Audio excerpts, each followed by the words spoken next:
UGC net political science के exam में आप देख रहे होंगे कि प्राइम मिनिस्टर की क्रोनोलॉजी के ऊपर बार बार सवाल आ रहे हैं। लेकिन ये सिर्फ रीसेंट की बात नहीं है। अगर आप पुराने पेपर्स भी उठाकर देखेंगे तो इन प्रधानमंत्रियों के कार्यकाल से बहुत महत्वपूर्ण, बहुत इंपॉर्टेंट सवाल बार बार एग्जाम में पूछे गए हैं। तो इस वीडियो लेक्चर में हम क्या करने वाले हैं कि इंडियन प्राइम मिनिस्टर्स की क्रोनोलॉजी को ढंग से समझेंगे, किस प्राइम मिनिस्टर के कार्यकाल में क्या इंपॉर्टेंट इवेंट्स हुए उसको ध्यान से देखेंगे, समझेंगे, और हम ट्रिक्स की हेल्प से इंडिया के सारे प्राइम मिनिस्टर्स को क्रोनोलॉजी में याद करेंगे। और उसके बाद एंड में हम देखेंगे कि आपके एग्जाम यानी कि यूजीसी नेट पॉलिटिकल साइंस के एग्जाम में इस क्रोनोलॉजी से किस तरीके के क्या सवाल पूछे गए हैं उनको यहाँ हम इस लेक्चर में सॉल्व करेंगे। तो सबसे पहले जो है एक एक करके हम देखेंगे कि किसके टेन्योर में क्या इंपॉर्टेंट इवेंट हुआ। उसके बाद ट्रिक की हेल्प से मैं आपको पूरी क्रोनोलॉजी याद करा दूंगी प्राइम मिनिस्टर्स की,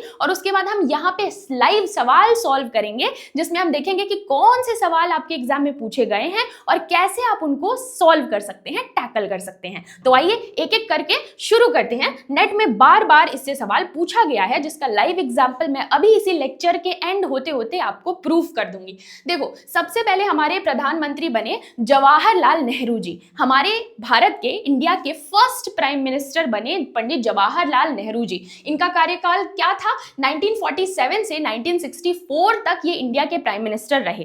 अब इस दौरान, इनके टेन्योर के दौरान क्या क्या इंपॉर्टेंट इवेंट्स हुए? तो सबसे पहले तो फर्स्ट 5 ईयर प्लान लॉन्च हुआ 1951 में। और जो हमारे नेहरू जी हैं उनका भी ये मानना था कि एक प्लान्ड वे में भारत अब आगे बढ़ना चाहिए, भारत को आगे बढ़ना चाहिए। तो 5 ईयर प्लान्स में वही प्लान्स बनाए जाते हैं कि आगे आने वाले 5 सालों में इंडिया का किस तरीके से डेवलपमेंट होगा, किस सेक्टर में क्या क्या चीजें की जाएंगी, वो सारी चीजें होती थी। तो इसकी शुरुआत 1951 में हुई, जो हमारे पहले प्रधानमंत्री जवाहरलाल नेहरू जी थे उनके कार्यकाल में। तो ये इंपॉर्टेंट हो जाता है। उसके बाद defence research development organisation DRDO का गठन होता है 1958 में। तो हमारे, आपको पता है कि इनका, जो हमारे जवाहरलाल नेहरू जी थे, उनका टेम्परामेंट जो है बहुत ही साइंटिफिक टेम्परामेंट था। उनका ये मानना था कि जो भी डिफेंस के लिए, अपनी सुरक्षा के लिए हम जो है विदेशी देशों से चीजें इंपोर्ट किया करते थे, लेकिन हमारे प्रधानमंत्री का ये मानना था कि हमको खुद ही सारी चीजें डेवलप करना चाहिए। तो डिफेंस में जितना भी, डिफेंस की जितनी भी चीजें हैं उनका जो है देश में ही डेवलपमेंट होना चाहिए। तो इसके लिए डीआरडीओ का गठन किया गया 1958 में। और उसके बाद क्या होता है?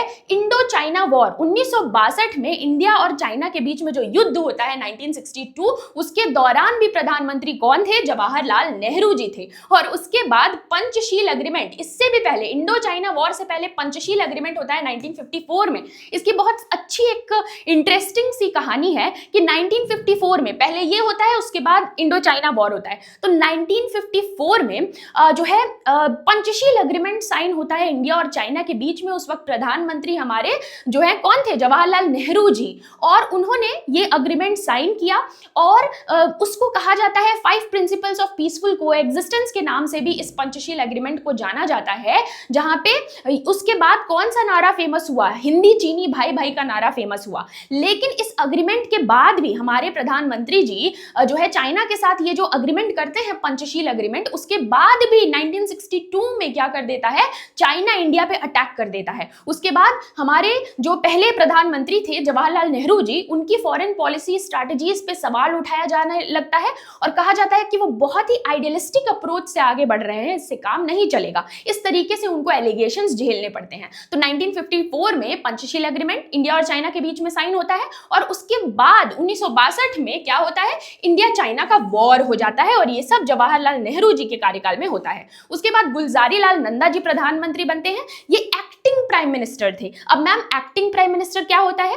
तो जब जो सिटिंग प्राइम मिनिस्टर होता है, जो प्राइम मिनिस्टर का पदभार संभाल रहा होता है, अगर किसी कारणवश वो अपना काम करने के लिए कैपेबल ना हो या अवेलेबल ना हो, तो इस फेज में जो उस पद को संभालता है उसको एक्टिंग प्राइम मिनिस्टर कहा जाता है। जैसे मान लो कि अगर जो उस वक्त प्राइम मिनिस्टर या प्रधानमंत्री है, उनकी किसी कारणवश उनका देहांत हो जाए, डेथ हो जाता है, या फिर कुछ ऐसा हो कि उनके प्रधानमंत्री चुनने में समय लग रहा हो, या वो अभी अपना कार्य देखने में समर्थ ना हो, कुछ फिजिकल जो कुछ प्रॉब्लम हो जाए, तो ऐसी सिचुएशन में जो है एक्टिंग प्राइम मिनिस्टर सामने आता है और उस जो है लिमिटेड टाइम के लिए कार्यभार संभालता है। तो ऐसे प्राइम मिनिस्टर बने हमारे गुलजारी लाल नंदा जी, जब हमारे पहले प्रधानमंत्री जवाहरलाल नेहरू जी का डेथ हो जाता है। और गुलजारी लाल नंदा जी 2 बार एक्टिंग प्राइम मिनिस्टर का जो है पदभार संभालते हैं, एक बार जवाहरलाल नेहरू जी के निधन के बाद और दूसरी बार शास्त्री जी के निधन के बाद। तो दूसरे प्रधानमंत्री हमारे बनते हैं लाल बहादुर शास्त्री जी। परेशान मत हो, अभी एक एक करके पहले इनके टेन्योर में क्या क्या इंपॉर्टेंट इवेंट्स हुए उसको देखते हैं, और उसके बाद मैं आपको ट्रिक्स की हेल्प से, बहुत ही इजी सी स्टोरी की हेल्प से याद करा दूंगी और आपको एकदम आसानी से याद हो जाएगा, और उसके बाद हम सवाल प्रैक्टिस करेंगे। आगे बढ़ने से पहले मैं बता दूं कि यूजीसी नेट पॉलिटिकल साइंस जून 2026 साइकिल के लिए टॉकिंग पॉलिटी ऐप पे फुल फ्लेजेड कोर्स लॉन्च हो चुका है, और ये कोर्स सिर्फ 100 बच्चों के लिए है। अब आपको कैसे पता चलेगा कि सीट्स अवेलेबल हैं कि नहीं? तो talking polity app play store से डाउनलोड करिए, लिंक डिस्क्रिप्शन बॉक्स में और पिन्ड कॉमेंट में अवेलेबल है। अगर वहां पे कोर्स विजिबल हो रहा है और परचेस करने का ऑप्शन आ रहा है, इसका मतलब सीट बची हुई है, एक भी सीट बची होगी तो कोर्स परचेज करने का ऑप्शन आ जाएगा। हेल्पलाइन नंबर भी डिस्क्रिप्शन बॉक्स में दे देती हूं कि कोई भी समस्या हो तो आप जो है रीच आउट कर सकते हैं। मैम वीडियो के बीच बीच में ये बातें क्यों बता रही हैं? क्योंकि मैम कोई पेड जो है एड रन नहीं करवा रही हैं, तो क्या चीजें मैं सर्विस प्रोवाइड कर रही हूं वो आप तक कैसे पहुंचाऊं, तो वीडियो के बीच में ही बताना पड़ेगा, वरना आपको पता ही नहीं चलेगा। ठीक है, तो 100 बच्चों के लिए कोर्स है, और सबसे इंटरेस्टिंग बात कि इस कोर्स में 51,000 का हमने कैश प्राइज रखा है। जून एग्जाम में हमारे बैच से जो भी टॉपर बनेगा उसको 51,000 का कैश प्राइज दिया जाएगा, ताकि एक कंपटीशन वाला माहौल बना रहे। और उससे भी बड़ी बात, ये मेरा पहला बैच है, और कोर्स लॉन्च होते ही बच्चे इतने एक्साइटेड थे कि कुछ एमए एंट्रेंस वाले बच्चों ने ही नेट का कोर्स ले लिया। अब उनको ध्यान में रखते हुए हमने सोचा कि क्या किया जाए, तो इस पहले कोर्स की वैलिडिटी जो सिर्फ 100 बच्चों के लिए है, उसको हमने एक्सटेंड करके 2 साल तक कर दिया। तो आप एक बार ये कोर्स परचेस करते हैं और आप वो 100 बच्चों का हिस्सा हैं, तो क्या होगा, आपको हमारा ये पहला बैच का जो कोर्स है वो 2 साल तक वैलिड रहेगा। आप इस दो साल के दौरान जितने बार भी नेट का एग्जाम आएगा, आप उस कोर्स को तब तक देख सकते हैं। पीडीएफ नोट्स भी प्रोवाइड करते हैं, हिंदी और इंग्लिश दोनों लैंग्वेजेस में। साथ में आपको सेक्शन वाइज जो है प्रीवियस ईयर क्वेश्चंस प्रोवाइड किया जाएगा। और पीयूष सर 11th मार्च के बाद नेट के भी हर एक टॉपिक पे 100 सवाल या 50 डिटेल्ड एनालिसिस या फिर 100 शॉर्ट एनालिसिस, दोनों में से कोई एक सीरीज रन करने वाले हैं। तो ये सारी सर्विसेज हम प्रोवाइड कर रहे हैं, तो आप टॉकिंग पॉलिटी ऐप जरूर डाउनलोड कर लीजिए। और ये जो आज का ये सेशन है उसका पीडीएफ नोट्स भी आपको टॉकिंग पॉलिटी ऐप पे मिल जाएगा। चलिए अब टाइम बिना वेस्ट किए हुए सेकंड जो हमारे दूसरे प्रधानमंत्री लाल बहादुर शास्त्री जी हैं, उनके बारे में थोड़ा सा जान लेते हैं कि 1964 से 1966 तक जो इनका टेन्योर कार्यकाल रहा, उसमें क्या क्या इंपॉर्टेंट इंसिडेंट्स हुए जिससे आपके एग्जाम में सवाल पूछ सकता है। तो सबसे पहले तो इंडिया पाकिस्तान का 1965 वाला जो वॉर हुआ, जो युद्ध हुआ इंडिया पाकिस्तान का, उसमें हमारे प्रधानमंत्री जो है लाल बहादुर शास्त्री जी थे, और उनको कमजोर समझ रहे थे कि भाई ये क्या ही कर पाएंगे ये, क्योंकि दिखने में बिल्कुल दुबले पतले से थे, लेकिन इन्होंने वहां पे जो है बड़ी अच्छी तरीके से नेतृत्व संभाला और जो है मुंहतोड़ जवाब दिया। तो इंडिया पाकिस्तान वॉर 1965 के दौरान लाल बहादुर शास्त्री जो है वो प्रधानमंत्री थे। ताशकंद अग्रीमेंट बहुत ही कॉन्फ्लिक्ट, मतलब बहुत ही ज्यादा ये जो है चर्चा में रहता है। ताशकंद अग्रीमेंट 1966 में, इस युद्ध के बाद जो है इंडिया पाकिस्तान के बीच में जो है होता है ना, युद्ध के बाद फिर अग्रीमेंट होता है, ट्रीटी साइन होती है, तो वही था ताशकंद अग्रीमेंट जो 1966 में हुआ। लेकिन इसके बाद ये साइन होने के कुछ समय बाद ही हमारे प्रधानमंत्री जो है शास्त्री जी, उनका निधन हो जाता है। तो ये बहुत ही एक जो है इंडिया के लिए ये जो ताशकंद अग्रीमेंट है वो सिर्फ एक एग्रीमेंट नहीं है, एक बहुत ही सेंसिटिव इशू बन जाता है, क्योंकि उसके कुछ समय बाद ही हमारे प्रधानमंत्री जी का निधन हो जाता है। और फिर बीएसएफ बॉर्डर सिक्योरिटी फोर्स का फाउंडेशन भी 1965 में हुआ, जिस दौरान शास्त्री जी हमारे प्रधानमंत्री थे। बॉर्डर सिक्योरिटी फोर्सेस क्या थे? तो 1965 के वॉर के दौरान ये समस्या सामने आई कि जो बॉर्डर्स के अराउंड जो स्टेट्स थे, उसमें जो स्टेट पुलिस थी वो ही एक्ट कर रही थी। वो लोग ट्रेंड नहीं थे, इनफिल्ट्रेशन को रोक नहीं पा रहे थे। तो उसके लिए एक बॉर्डर सिक्योरिटी फोर्स, मतलब central central level security force बनाया गया जो ट्रेन्ड पुलिसमैन जा करके वहां पे सिक्योरिटी देख सके और हमारे जवानों को भी सपोर्ट कर सके। तो इसके लिए सेंट्रल लेवल पे एक सिक्योरिटी फोर्स बनाया गया जिसको हम बॉर्डर सिक्योरिटी फोर्स कहते हैं। इसका फॉर्मेशन एस्टेब्लिशमेंट हुआ 1965 में जब हमारे शास्त्री जी प्रधानमंत्री थे। शास्त्री जी का निधन हो जाता है ताशकंद एग्रीमेंट के बाद और फिर से दोबारा हमारे जो है Gulzari Lal Nanda ji acting prime minister का कार्यभार संभालते हैं और उसके बाद फिर हमारी तीसरी प्रधानमंत्री बनती है इंदिरा गांधी जी, बहुत ही फेमस प्रधानमंत्री। और 1966 से 77 के दौरान ये प्रधानमंत्री बनती हैं। और एक एग्जाम्पल, एक सवाल भी पूछा जाता है, आपके एग्जाम का ही सवाल है कि इंदिरा गांधी जी को गूंगी गुड़िया किसने कहा था। आपके एनटीए में सवाल ये दिया था कि जिसने कहा था उनका नाम दे करके कि गूंगी गुड़िया किसको कहा था। आंसर था प्रधानमंत्री जो है इंदिरा गांधी जी। मैं आपसे पूछती हूं कि इंदिरा गांधी जी को गूंगी गुड़िया कहा था वो कौन था। थोड़ा सा उलट कर आपसे पूछ दिया है, कमेंट सेक्शन में इसका जवाब लिख के जरूर बताइएगा, आप ही के एग्जाम का सवाल है। अब देखो इनके कार्यकाल के दौरान क्या क्या इंपॉर्टेंट इंसिडेंट्स होते हैं, इवेंट्स होते हैं। तो भाई इसरो का फाउंडेशन 1969 में इन्हीं के कार्यकाल के दौरान होता है। बैंक्स का नेशनलाइजेशन कर दिया जाता है 1969 में इन्हीं के कार्यकाल के दौरान। सीआईएसएफ का फाउंडेशन होता है 1969 में। इंडिया पाकिस्तान वॉर 1971 वाला जो भारत पाकिस्तान वॉर होता है जिसमें प्रधानमंत्री इंदिरा गांधी जी बड़ी दिलेर जो है डिसीजंस लेती हैं 1971 में, जिसमें बांग्लादेश का फॉर्मेशन होता है जिस वॉर के बाद। तो ये होता है 1971 में और उस वक्त प्रधानमंत्री हमारी इंदिरा गांधी जी होती हैं। उसके बाद पहला न्यूक्लियर टेस्ट जो भारत में होता है जिसका कोड नेम क्या है, स्माइलिंग बुद्धा, ये 1974 में होता है। और आपके एग्जाम में बार बार इसका जो है ईयर से रिलेटेड क्रोनोलॉजी कहीं ना कहीं आपको देखने को जरूर मिलेगा अगर आप पीवाईक्यू लगाएंगे, यहां से भी सवाल पूछता है। तो पहला न्यूक्लियर टेस्ट जिसका कोड नेम था स्माइलिंग बुद्धा कब होता है, 1974 में। प्रधानमंत्री कौन होती है उस टाइम पे, इंदिरा गांधी जी। उसके बाद इमरजेंसी, बहुत ही फेमस इमरजेंसी जब कब लगती है, 75 से 77 के दौरान इमरजेंसी डिक्लेयर करती है इंदिरा गांधी गवर्नमेंट। और ये क्यों लगता है, इलाहाबाद हाई कोर्ट ने इंदिरा गांधी जी का जो इलेक्शन था उसके ऊपर सवाल खड़ा कर दिया, जिसके और उसके बाद जो जेपी मूवमेंट है उसके कारण मास प्रोटेस्ट होने लगे पूरे देश भर में। तो इंदिरा गांधी जी ने क्या किया, कहा कि भाई इंटरनल इंस्टेबिलिटी है, केओस हो रहा है, और इस नाम पे उन्होंने नेशनल इमरजेंसी लगा दी। और कौन से आर्टिकल के तहत ये इमरजेंसी लगाई, जरा कमेंट बॉक्स में मुझे लिख कर बताओ कि वो कौन सा आर्टिकल था नेशनल इमरजेंसी जिसके थ्रू लगाया गया पूरे देश में 1975 से 77 में। और इस इमरजेंसी के दौरान क्या होता है, जो है बेसिक फंडामेंटल राइट्स हैं लोगों के छीन लिए गए, ऑपोजिशन जो लीडर्स हैं जो विरोध में बोल रहे थे उनको अरेस्ट किया जाने लगा, इस तरीके की चीजें होने लगी। तो ये इमरजेंसी का दौर था। अब देखिए मोरारजी देसाई जी जो हैं वो प्रधानमंत्री बनते हैं 77 से 1979 के दौरान। मतलब इमरजेंसी के बाद जब इलेक्शन होता है तो इंदिरा गांधी जी हार जाती हैं और जनता पार्टी गवर्नमेंट पहली बार वजूद में मतलब उसकी जीत होती है इंदिरा गांधी जी के हारने के बाद जनता पार्टी गवर्नमेंट की। और प्रधानमंत्री कौन बनते हैं, मोरारजी देसाई। लेकिन यही पहले प्रधानमंत्री होते हैं to resign from the post of prime minister. प्रधानमंत्री के पद से तुरंत ये रिजाइन भी कर देते हैं।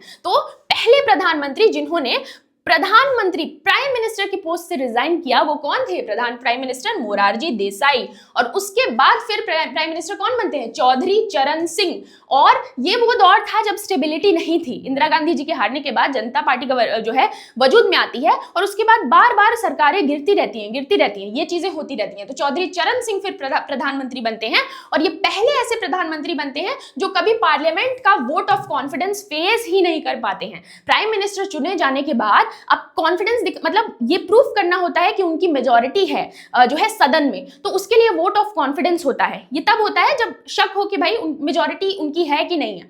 तो ऐसे में क्या होता है कि पहले तो कांग्रेस गवर्नमेंट चौधरी चरण सिंह को बाहर से सपोर्ट करती है, लेकिन बाद में वो अपना सपोर्ट विड्रॉ कर लेती है।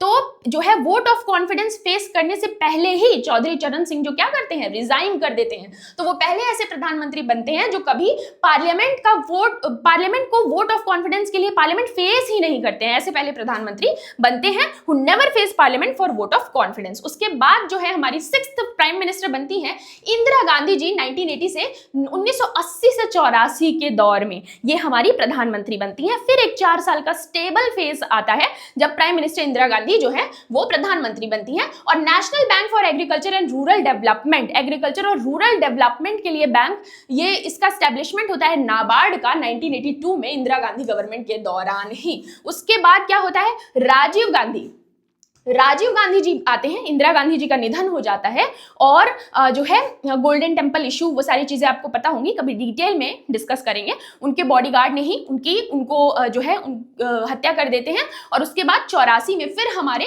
इंदिरा गांधी जी के बेटे राजीव गांधी जी जो है वो प्रधानमंत्री का कार्यभार संभालते हैं 1984 से 89 के दौरान। और SEBI, securities and exchange board of India का एस्टेब्लिशमेंट होता है 1988 में, इन्हीं के कार्यकाल के दौरान। अभी चिंता मत करिए, ये पूरी क्रोनोलॉजी आपको देखिए कैसे जादू की तरह याद करा दूंगी ट्रिक की हेल्प से। उसके बाद वीपी सिंह, विश्वनाथ प्रताप सिंह वजूद में आते हैं, प्रधानमंत्री का पद संभालते हैं 1989 से 1990 के दौरान। उसके बाद चंद्रशेखर बनते हैं 1990 से 1991 के दौरान, वही फेज जो है पॉलिटिकल इंस्टेबिलिटी फिर से। और फिर से पीवी नरसिम्हा राव आते हैं 1991 से 1996, थोड़ा सा स्टेबल फेज। जो इसमें क्या होता है, 1991 से 1996 के दौरान एलपीजी रिफॉर्म्स होते हैं, लिबरलाइजेशन, प्राइवेटाइजेशन, ग्लोबलाइजेशन। 1991 में एलपीजी रिफॉर्म्स जो है किसके जो है टेन्योर में होता है, पीवी नरसिम्हा राव। उसके बाद नेशनल स्टॉक एक्सचेंज एनएससी का फॉर्मेशन होता है 1992 में।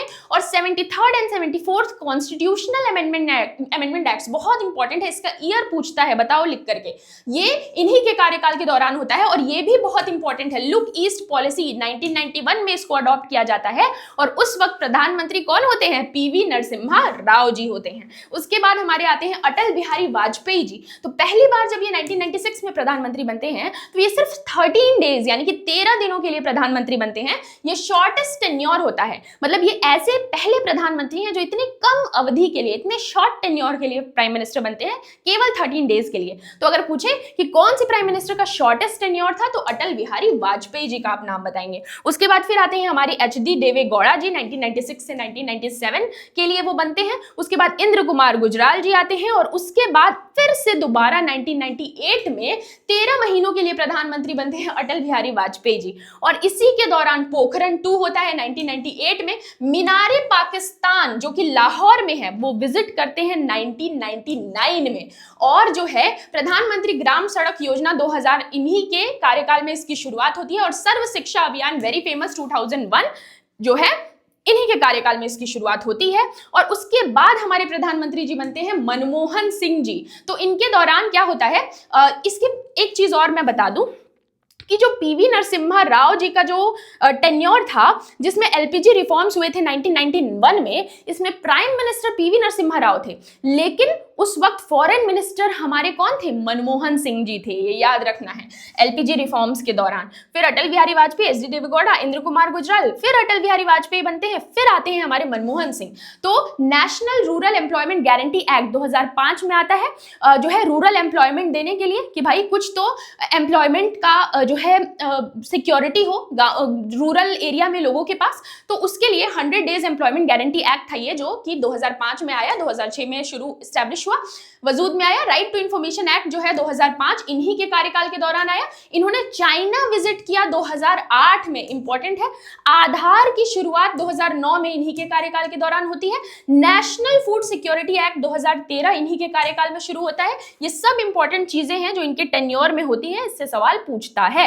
उसके बाद जो हमारे प्रधानमंत्री बनते हैं नरेंद्र मोदी जी, जो 2014 के बाद अभी तक प्रधानमंत्री हैं और इतने लंबे कार्यकाल जो है लाइंस मतलब कॉन्सिक्यूटिवली इतने लंबे समय तक प्रधानमंत्री बने, ये हमारे जवाहरलाल नेहरू जी के बाद ये पहले ऐसे प्रधानमंत्री हैं जो लगातार इतनी लंबी अवधि के लिए प्रधानमंत्री का पद संभाले हुए हैं। तो ये मेक इन इंडिया पॉलिसी 2014 में इन्हीं के कार्यकाल के दौरान लॉन्च होता है। स्वच्छ भारत अभियान 2014 इन्हीं के कार्यकाल के दौरान। डिजिटल इंडिया, उज्ज्वला योजना, जीएसटी 2017 में वेरी फेमस। आर्टिकल 370 को हटा दिया जाता है, रिवोकेशन कर दिया जाता है 2019 में, वेरी फेमस।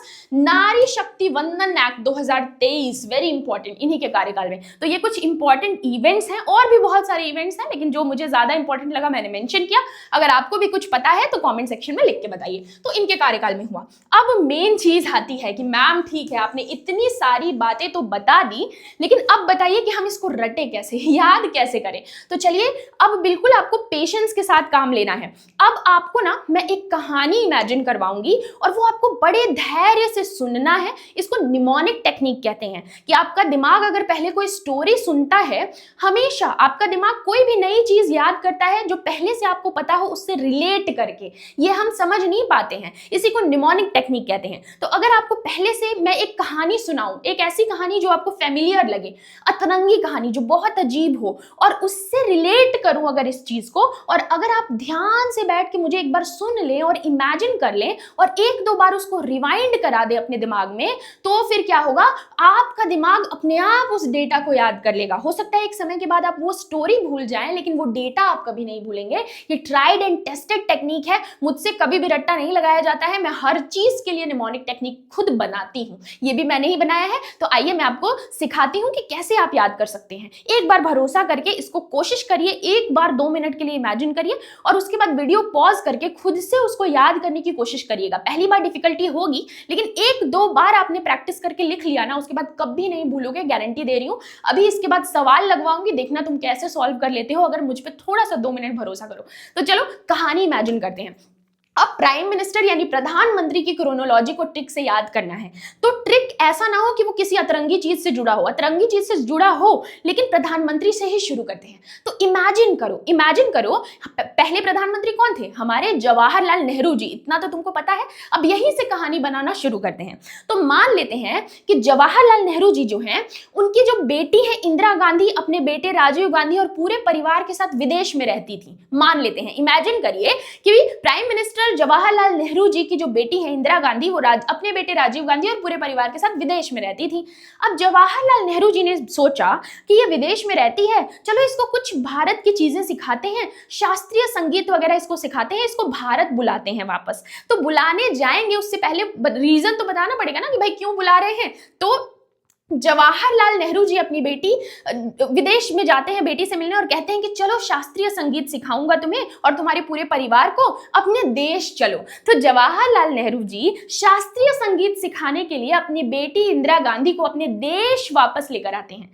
और अपने देश वापस आते ही क्या करेंगी, वो भारतीय नारी हैं, सबका चरण छुएंगी, सबके पैर छूती हैं, सबके चरण छूती हैं। तो इस ट्रिक से आपको पहले 5 प्रधानमंत्रियों के नाम याद हो जाएंगे, जो है 5-5 के उसमें याद करेंगे। देखिएगा अभी आपको तुरंत याद हो जाएगा। एक बार ट्रिक बता दूं तो वीडियो को पॉज करना, इमेजिन करके खुद से लिखने की कोशिश करना, फिर दोबारा कोशिश करना। 2 बार ऐसा कर लोगे अपने आप तुमको याद हो जाएगा। तो हमारे पहले प्रधानमंत्री जो है जवाहरलाल नेहरू जी, वो अपनी बेटी को शास्त्रीय संगीत सिखाने के लिए अपनी बेटी इंदिरा गांधी को अपने देश लेकर आते हैं और देश वापस आते ही वो सबके चरण छूती हैं। तो हमारे पहले प्रधानमंत्री जवाहरलाल नेहरू जी, 1 मिनट मैं थोड़ा सा कलर चेंज कर लेती हूं ताकि आपको जो है समझने में क्या हो, आसानी हो। तो हमारे पहले प्रधानमंत्री जवाहरलाल नेहरू जी शास्त्रीय संगीत सिखाने के लिए अपनी बेटी इंदिरा गांधी को देश वापस लेकर आते हैं और देश वापस आते ही वो सबके चरण छूती हैं। तो पहले प्रधानमंत्री जवाहरलाल नेहरू जी क्या सिखाने के लिए लेके आते हैं, शास्त्रीय संगीत। तो लाल बहादुर शास्त्री किसको लेकर आते हैं, इंदिरा गांधी जी को। कहां लेकर आते हैं, अपने देश। तो मोरारजी देसाई, और आते ही वो क्या करती हैं, सबके चरण छूती हैं, चौधरी चरण सिंह। इतना समझ में आ गया। अब क्या होगा, चिंता मत करो, एक बार मैंने जो कहा है करके देखो, याद हो जाएगा। अब इंदिरा गांधी जो हैं अपने बेटे सबको लेकर आ गई यहाँ पे। अब उनके बेटे राजीव गांधी को विदेश में जो है वीआईपी जगह घूमने की आदत थी। तो यहाँ आने के बाद इंदिरा गांधी अपने बेटे राजीव गांधी को वीआईपी सी जगह घुमाने के लिए लेके जाती हैं और वहां पे वो क्या देखती हैं, चांद जैसे, चंद्र जैसे मुखड़े वाला नरसिम्हा देखती हैं। बड़ा सा भारत है, ऐसी ही चीजें दिखेंगी अतरंगी अतरंगी। तो इंदिरा गांधी अपने बेटे राजीव गांधी को वीआईपी सी जगह घुमाने लेके जाती हैं और जाती हैं तो वहां उनको क्या मिल जाता है, चंद्र जैसे मुखड़े वाला नरसिम्हा मिल जाता है। तो इससे और 5 प्रधानमंत्रियों के नाम याद हो जाएंगे। कैसे, इंदिरा गांधी अपने बेटे राजीव गांधी को वीआईपी सी जगह घुमाने ले जाती हैं, वीआईपी सी से हो जाएगा वीपी सिंह, और उसके बाद वहां उनको क्या दिखता है, चंद्र जैसे मुखड़े वाला नरसिम्हा दिखता है। तो चंद्र से हो जाएगा चंद्रशेखर और नरसिम्हा से हो जाएगा पीवी नरसिम्हा राव। उसके बाद क्या होता है, उसके बाद स्टोरी में आते हैं अटल बिहारी वाजपेयी जी। अटल बिहारी वाजपेयी जी वहां आ जाते हैं और कहते हैं ये सब क्या दिखा रही हैं भाई, भारत लेकर आई हैं, भारत की कुछ चीज दिखाइए। चलिए भारत लेकर आई हैं आप। अटल बिहारी वाजपेयी जी कहते हैं चलिए मैं आपको देवों के देव इंद्रदेव से मिलाता हूं, और इतना कहते ही इंद्रदेव वहां अपने अटल स्वरूप में प्रकट हो जाते हैं और सभी का मन मोह लेते हैं। तो जो है वो दिखा रही थी चंद्र जैसे मुखड़े वाला नरसिम्हा, तब तक कौन आ जाता है, अटल बिहारी वाजपेयी जी आ जाते हैं। और आते ही वो क्या कहते हैं कि भाई ये सब क्या दिखा रही है चंद्र जैसे मुखड़े वाला नरसिम्हा, चलिए मैं आपको देवों के देव इंद्रदेव से मिलाता हूं। तो देवों से हो जाएगा एचडी देवे गौड़ा, इंद्र से हो जाएगा इंद्र कुमार गुजराल, और इतना कहते ही इंद्र जी अपने अटल स्वरूप में प्रकट हो जाते हैं और सबका मन मोह लेते हैं। अटल स्वरूप में प्रकट हो गए अटल बिहारी वाजपेयी और सबका मन मोह लिया मनमोहन सिंह। बिल्कुल भी परेशान होने की जरूरत नहीं है, मैंने जो भी तुमको बताया बहुत आसान है। एक छोटी सी स्टोरी है, एक छोटी सी कहानी है जो पहले प्रधानमंत्री से जुड़ी है। जवाहरलाल नेहरू जी शास्त्रीय संगीत सिखाना चाहते थे अपनी बेटी इंदिरा गांधी को, तो शास्त्रीय संगीत सिखाने के लिए इंदिरा गांधी को अपने देश वापस लेकर आते हैं और देश आते ही वो सबके चरण छूती हैं। जवाहरलाल नेहरू जी सबसे पहले प्रधानमंत्री, जवाहरलाल नेहरू जी शास्त्रीय संगीत सिखाने लाल बहादुर शास्त्री इंदिरा गांधी को मोरारजी देसाई अपने देश भारत लेकर आती हैं, और आते ही वो सबके चरण छू लेती हैं चौधरी चरण सिंह। उसके बाद भारत तो आ गई, बेटे को वीआईपी जगह घूमने की आदत थी, तो इंदिरा गांधी अपने बेटे राजीव गांधी को वीपी सिंह वीआईपी सी जगह लेके घुमाने लेके जाती हैं। और भारत है अतरंगी चीजें तो दिखेंगी, तो क्या दिखता है, चंद्र जैसे मुखड़े वाला नरसिम्हा तो हो जाएगा चंद्रशेखर और पीवी नरसिम्हा राव। और तभी वहां पे आ जाते हैं अटल बिहारी वाजपेयी जी और कहते हैं ये सब क्या दिखा रही हैं, भारत आई हैं, कुछ भारतीय दिखाइए। तो अटल बिहारी वाजपेयी जी कहते हैं कि चलिए मैं आपको देवों के देव इंद्रदेव से मिलाता हूं। अटल बिहारी वाजपेयी देवों के देव इंद्रदेव एचडी देवे गौड़ा इंद्र कुमार गुजराल, इतना कहते ही इंद्रदेव अटल स्वरूप में प्रकट होकर सबका मन मोह लेते हैं अटल बिहारी वाजपेयी मनमोहन सिंह। इस तरीके से सारे प्रधानमंत्री के नाम आपको क्रोनोलॉजी में याद हो गए। वीडियो को एक बार पॉज करिए, ध्यान से सोचिए, याद करने की कोशिश करिए, लिखिए, नहीं याद आया तो रिमाइंड करके दोबारा सुनिए,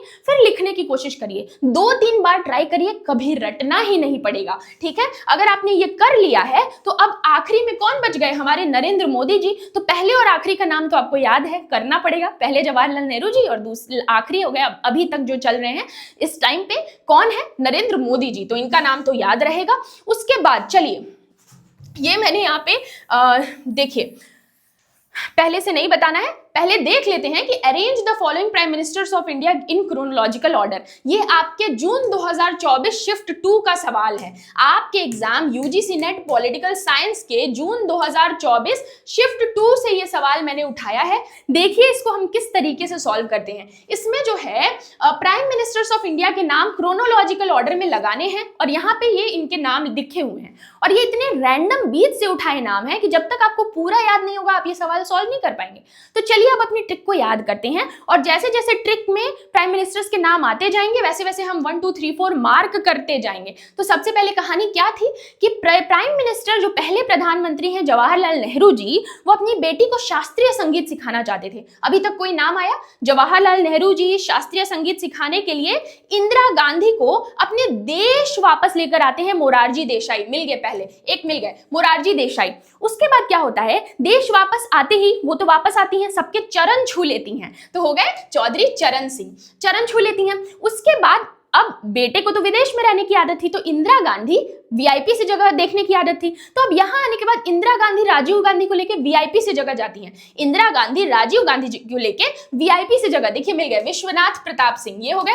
अब वीआईपी से जगह जाती है तो उनको क्या दिखता है, चंद्र जैसे मुखड़े वाला नरसिम्हा, चंद्रशेखर पीवी नरसिम्हा राव। देखिए चंद्रशेखर मिल गए, पीवी नरसिम्हा राव नहीं है। चलिए अब आगे बढ़ते हैं स्टोरी में। अब कौन आ जाता है, जो है हमारे अटल बिहारी वाजपेयी जी आ जाते हैं और कहते हैं ये सब क्या दिखा रही हैं, चलिए मैं आपको देवों के देव इंद्रदेव से मिलाता हूं। देवों के देव एचडी देवे गौड़ा और इंद्रदेव से हो जाएंगे इंद्र कुमार गुजराल। और इतना कहते ही इंद्रदेव अपने अटल स्वरूप में प्रकट हो जाते हैं फिर से अटल बिहारी वाजपेयी जी, और सबका मन मोह लेते हैं मनमोहन सिंह, और अंत में हमारे प्रधानमंत्री नरेंद्र मोदी जी, इनका नाम आपको याद है। अब चलिए ये हमने स्टोरी के माध्यम से इसको सॉल्व कर लिया। आप देखिए अरेंज कर लेते हैं, तो यहाँ पे क्रोनोलॉजिकल ऑर्डर में लगाना है। तो सबसे पहले आ गए मोरारजी देसाई जी, पहले ई हो जाएगा, उसके बाद हो जाएगा डी, उसके बाद हो जाएगा सी, उसके बाद हो जाएगा ए, और एंड में हो जाएगा बी, यानी कि E D C A B. यही सवाल यहाँ हिंदी में दिया हुआ है।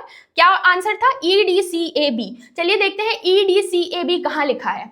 यहाँ है EDCAB, यानी कि बी ऑप्शन करेक्ट होगा और जो है यहाँ पे करेक्ट ऑप्शन बी हो गया। तो इस तरीके से हमने इसको सॉल्व कर लिया। ये आप ही के एग्जाम का सवाल है। अब देखिए अगला क्वेश्चन क्या है, यूजीसी नेट जून 2024 साइकिल में जो कैंसिल हो गया था उसी पेपर में ये पूछा हुआ है।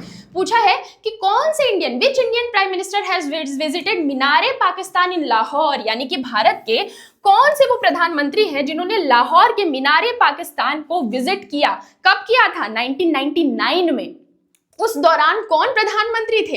अटल बिहारी वाजपेयी जी, जो हमने अभी देखा था। कौन थे? अटल बिहारी वाजपेयी जी। तो ये नाम आपको याद रखना है। फरवरी 1999 में प्रधानमंत्री अटल बिहारी वाजपेयी जी जो हैं वो जो है मीनार पाकिस्तान विजिट करते हैं दिल्ली लाहौर बस कूटनीति पहल के हिस्से के रूप में। ठीक है, अब देखिए अगला सवाल, जून यूजीसी नेट दिसंबर 2023 का ये सवाल है।